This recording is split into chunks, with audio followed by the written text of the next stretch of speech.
Yes, you're very welcome to Lorna Páirce here on WLR. It's Tomás McCarthy here till 7 o'clock, and hope you're all keeping safe and well. Coming up over the next hour, Cyril Farrell will chat about the hurling sin bin, All-Stars, and why Waterford will be a force in 2021. Shona Kern on Saturday's virtual run to Croke Park for Waterford Camogie, and Michelle Ryan will pick her Ladies Football Player of the Year. So the issue of cynical fouling will be tackled at the GAA's annual Congress on Saturday, and to discuss this and other hurling matters, delighted to welcome back to the programme All-Ireland winning manager with Galway and Sunday game analyst Cyril Farrell. And Cyril, this proposal would see a 10-minute sin bin and a penalty if a player denies a goal-scoring opportunity inside the 20-metre line. What's your take on this proposal? Well, I'd say, Tomás, with a few incidents last year, they were kind of pinpointed very much by the cameras. I'd say, was it a year or two ago it was thrown out the window, but I think this time it'll be passed, because it is cynical, I suppose. It's a big rule changer, because if you get a penalty and stick it and whoever does the fouling is gone for 10 minutes, it's a big one, but it looks like it's going to get there. Yeah, do you think it's happening more and more in recent years, Cyril, or has it always been an issue in hurling? Well, I suppose lads who look at you, they always say, look, if he's going for a goal, you have to take him over, and you take your chances afterwards. Now, maybe I know we need it, but at times, we kind of copying too much a little bit. If we get it out, someone will be looking for the TMO, you see there in other sports, and the whole thing is, while it's very, very exact, and it's great to have it, but it holds up the whole game. So you are changing the game, but this will be a game changer, because there's no doubt about it. It's going to be usually someone in the full back line that's going to kind of have to cut off without going for goal. So it's the full back line that's going to get caught. So you will have teams training, Tomás, that will say, well, okay, we'll do a session, say, with 15 men, say, who's going to go into the full back line? Okay, everyone's going to drop a man back, and you only play with two up front, or even less. But the point is, who do you put in full back, and, the cornerbacks? And you'll find that teams will train for that. But it looks like, especially if you don't have to the two-thirds, someone said this is against straight majority. If it's only straight majority, I think the way the feeling is now that they will get it. Yeah, do you think we'll see more goals in the game, Cyril, if this rule is passed on Saturday? Yeah, you would, I suppose. There's no doubt about that. People will be going for goals. With it's going now. You see, Tomás, we'll call it the changes in the game, or the modern day hurling sort of possession, and they kind of walk the ball through the lines. And while it's good, it holds onto the ball. It gives backs to withdraw and give you a great chance. It's hard to get the goals. Okay, you'll tap over from outside, but everything by the time the ball goes into the full forward line, it's like a slow train. By the time it gets in there, everyone is set, because you're walking through the lines and you're holding possession. And the same thing, Tomás, when the possession breaks down, you're going to have a lot of rooks. But that's the way the game is on. You have the sharp hook out to the cornerback, wing back, and you walk it up through. And that's why there isn't many goals, because the backs are fully set. There's no fast ball. There's no one, say, getting the ball, say, midfield or wing back and kind of going straight in directors. Now, that might change in a year's time again, but that's the way it's gone for the last few years. So, it's harder to get the goals with the defences the way they're set up, and then with the sweepers and that, it's harder again, because usually a good sweeper stand in front of the D, in front of the full back, behind that back, and he'd read it. Now, there's much more to the game, Tomás, than just reading the sweeper thing. When he gets it, he has to pin it to his own man or travel with it. Now you have it where double sweepers, you have different lads doing it, but that's the modern game. So if a team sets up a sweeper against you, you're going to be left with a sweeper, so you have to know how to do it, otherwise you'll fall apart. Absolutely, Cyril. And you mentioned there earlier that this could be a game changer, and maybe you'd be a little bit concerned about, GA copying other sports. Would you be against the whole idea of, I suppose, video technology? We had Brian Gavin on here a couple of weeks ago, and he said he'd be in favour of, a video ref for certain major incidents. Yeah, look, everyone always looks for fair play. It's trouble seeing a team kind of getting done out of, the chance of say, Limerick a few years ago, there was against Kilkenny. It was definitely 65 didn't come. But that was the game we were brought up in. Now it's gone modern, and so that's going to come. You know what I mean? That's the way it's going to come. But if it came, I would love to see it much faster. Now, you're probably going to find, I know it might sound crazy, Tomas, you're going to find that the rest of the watches will have the video recording on it. You'll find the road, you're going to find a lot of days look at their watch and they're going to see a show of it, you know what I mean, a replay of it. They have to do it nearly in 20 or 30 seconds. I wouldn't like to see it going too slow, or like the rugby, where you could go and have a cup of tea by the time they all check it, and then you have the TMO, and you have the kind of line, everyone coming in.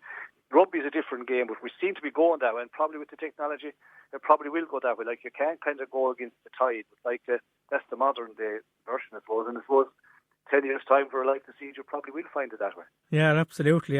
What was your reaction, Cyril, to the news during the week that there'll be no on-field activity until April at the earliest. Well, yeah, I suppose it's disappointing for the players. I think it'll be the inter-county first. But look, at Tomas, they have to do it right. You can't kind of go back and if they go back and open up and close down again, I don't think it'll be good for anyone. I think John Horan, our president, has behaved very well. He's very solid, very clear in what he wants and what he does. And to be fair to the GA, things can go wrong, but they've got most things right. It isn't their fault if someone goes around and kind of misbehaves, say, after winning the county final. That's going to happen. It shouldn't happen, but that's the way life is. But I think the way it's looking like if more injections are given away, if we get them into the country, give them out, I'd say by mid-April, we should be the county teams will be back training. If they did, even for fellas to look in at a team training or a pod training, it kind of gives a bit of life with the evenings come along. I would expect the county teams to be back kind of hurling in May, I'd say. Yeah, like I suppose the GA have indicated all along, Cyril, that they are going to push inter-county before club. But would you be in favour of that as well? Well, you see, the thing is that they're kind of counted maybe elite or half elite. We were counted elite before Christmas. Now we're not. But you see, Thomas, when you look at the counts, many of them on the panel say 33 or 4, say 34, say, and that's only one panel. But if you let all the teams go back, how many in a county, how many clubs teams will you have? It's a lot. You're opening up a lot more. Whereas this way, it's easier to control it from a GA point of view, and knowing the GA, they will be cautious. They would feel that they'd have more control over the county teams, inter-county teams at the moment than they would over club. And what about the league, Cyril? So should that still go ahead, do you think, if we're back in May? It might be put back a bit, but I suppose, I don't know what format they have, but you're going to find, Tomas, they'll probably condense the league. They won't have as many matches as you think. They might have only 2 or 3 and kind of get over it. And look, it was proven last year that the teams are willing to play every Sunday. Okay, it might have been injured to it, but maybe the COVID will find out that this thing of training for 5 or 6 months for one match, it could be gone. All these things could bring in changes that might be definitely for the good of the players and for the good of the club. Now, county managers might like it because they'd love to have the players the whole time, which they would have up to now, if you know what I mean. But you're definitely going to have, say, a kind of a 2 season, 1 season for the club and 1 season for the inter-county, and I think that's a good thing. So it'll bring the COVID is going to bring changes, and things might never go back, probably won't ever go back to what they were, but we're going to have to learn. Hopefully, we're going to have to learn how to live with it, and hopefully we'll be able to have a life with it. That's the big thing. Oh, exactly, and I think things are moving in the right direction, fingers crossed, with the numbers going down and more people getting vaccinated as well. I just want to ask you about the All-Stars as well, Sarah, looking back to last weekend. You had 9 from Limerick, 3 from Waterford and 1 each from Clare, Galway and Kilkenny. Was there anybody unlucky to miss out in your view? You're always going to have great hurlers missing out. You know what I mean? But look, it was a very good. You'd have to say that Limerick had a great 3 year, a great 2 or 3 years. They had been the top team, very, very consistent, winning leagues and Munster titles. Well, look at they get caught there last year, but they are the top team the last 3 or 4 years, and they deserve their All-Stars. I would like to see Tomas maybe go back to the old system where there's 3 nominated for one position, say cornerback or full forward. What's happening now, you have all the forwards nominated and they can kind of move them around, and to me it looks a bit foreign if you have a lad playing our position, but that's the way it goes. They're all there, they're all good hurlers. You'd often get a surprise fella out of the blue, but this year Limerick winning, say, everything really, and with Waterford having a great year, they were standouts. You know what I mean? It was hard for anyone else to get in on it. So therefore, even our own man Dahi Burke got in corner back, he usually plays full back, that kind of a way. But the 3 Waterford fellas, I was delighted that they got him because Ty de Burke had a fantastic year, tough look. Any lad that's involved in sports and seeing getting that crucial injury again, you're hard to go out him. He's a great player, could play him anywhere, fantastic hurler. And Jamie Barron would remind you, say, I'd always, even in college, would call him a pocket rocket because he covers the whole pitch, he's up and down the whole time. So much now, Tomas, that going out now against Waterford, a lot of the teams are putting lead on Jamie to mark him rather than going to the ball. In other words, he's such an influence on the Waterford performance that say, listen, get him out of the game. Don't just, do your job is don't let him hurl. Forget about your own, and that kind of stops Waterford. That's how the standard he's got to.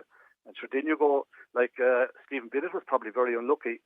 You'd have found that if Waterford won the All Ireland, Stephen Bennett would probably hurl of the year. He had a fantastic season, and sure, well bred, coming from the Bennett family there from Ballysacker, but he's a great player, and I'd say Waterford would be looking forward. I know Liam Cahill, if I was him, I'd be looking forward to having Shane Bennett coming back in because he's a natural forward, and that's what you want, with Hutchinson coming in, Waterford are picking up very good players, and this is these 3 or 4 years, this is the time for them to make the big breakthrough with another All Ireland.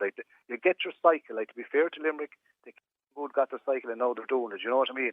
So when you get there, you kind of have to do it for them few years. If you get a chance one, if you could win out, say out of 1 or 2 or 3, be great. Just, get one on the board at all. And to me now, it's a very, very big year for Waterford, because like when Daly came on the last day for Tig, like he played very well.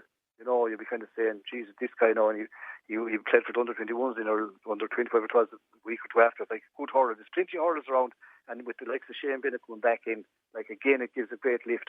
When you get a few all-stars and get lads hungry, it's fantastic. But, Tomas, the best time to win an all-star, if you're over a county team, and to say that the best time to win an all-star is when you win the All-Ireland. That puts the icing on the cake. You know what I mean? It's great to win it. It's a great honour for the club and for the parish and for your family, but it really is the icing on the cake if you could win an All-Star the year that you win a Senior All-Ireland. Yeah, and now you said it, Cyril, and on that subject of kind of turning All-Stars into All-Irelands, where will Waterford have to improve, do you think, to get up to Limerick's level in 2021? Well, they're not. You see, the first thing is that they kind of show that they could go at them. They showed that early on when they played them. Like, the Waterford play a very good, nice brand of hurling, like when they turn it on. They look very, very good and kind of can flow. It's just a matter of kind of getting everything rock solid. Like, there's no doubt about it. Like, I know the day they played very well and came on, but like, time to work are going off. Like, he's centre back, a leader in every sense. And when you need a score, he'd even go up and get a score. He's used to playing kind of as the extra defender going up, kind of. Some people don't like called a sweeper, but he's used to doing it. Very good at reading and good at laying it off and attacking, kind of breaking up to midfield. Like, he was a colossal loss. Like, okay, Waterford weren't going to say that, that they lost because our Limerick weren't going to say it. But like, to me, he was a trouble. As if Waterford have everyone fired and fit, and I would still have to say Shane Bennett in the mix. Like, to me, you need the forward. I know you have to backstop, but it's all about scoring. Like Limerick have a system now. They have the lads very well worked. They have a system devised to suit their players. Because if you look at them closely, they're tapping over points from all angles. I even take the hurler of the year, Garrett Hegarty. I saw him playing on for Limerick, and he was wing back as a young lad. And I said he'd probably make it wing back. I remember talking to his father at a function and saying, he's more a natural wing back. And yet look, he's turning out now wing forward because the system suits him. Like, that's what you have to kind of get. That what suits the players. It isn't just as simple as hitting it in there. But I would think with Stephen Bennett around the place, with Shane Bennett come back in Hutchison, that Waterford hunt for goals again. The last day against Limerick, they were unlucky for a few kind of half chances. If you get say two, if you got one of them a half, two of them, you're in any game, because the points should come from outside and from frees, nail them all. If you get a goal or two, you're right in the game. Well, Cyril Farrell, always a pleasure to talk hurling with you. Great to hear your passion for the game, and thanks so much for taking the time to speak to us today. No problem, Tomas. Now you're hurling. Lorna Porca with Tomas McCarthy on WLR.